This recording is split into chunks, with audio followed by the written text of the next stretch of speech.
मेरा नाम मुबशर मकसूद अवान है। मैं पाकिस्तान तहरीक इंसाफ का नामजद उम्मीदवार NA 70 सियालकोट से बिलोंग करता हूँ। मैं कैंपेन के लिए अपने हलके में जा रहा था और कोली लवारा चौक में मुझे इन्होंने मेरी गाड़ियों पे दावा बोल दिया और मैं चूंकि अपना कोई चौथी पांचवी गाड़ी में बैठा हुआ था, मुझसे आगे कुछ 4-5 गाड़ियां थी और इन्होंने पंजाब पुलिस ने एकदम गाड़ियों पे दावा बोला और मैं समझ गया और मैं गाड़ी से नीचे उतरा और मैं किसी बाइक पे बैठ के वहां से निकलने में कामयाब हुआ।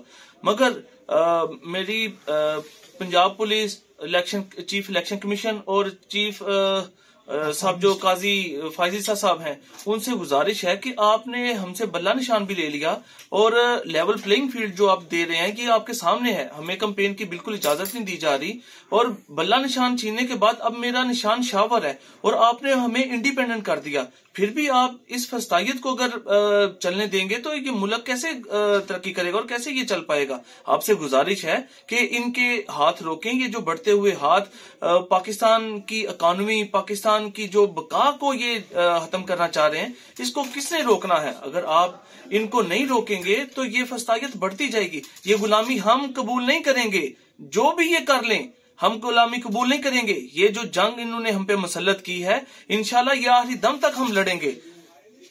और मेरे वालिद साहब हाफिज मकसूद अहमद अवान जो सरकारी नंबरदार हैं, उनकी 80 साल उम्र है, उन्हें भी गिरफ्तार कर लिया।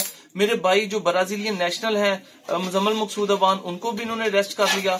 मेरी 4 गाड़ियां इन्होंने पकड़ ली, मेरे साथ ड्राइवर पकड़ लिए और इनसे मोबाइल छीन लिए, साथ में इनके पास नकदी जो पैसे थे इन्होंने सब छीन लिए।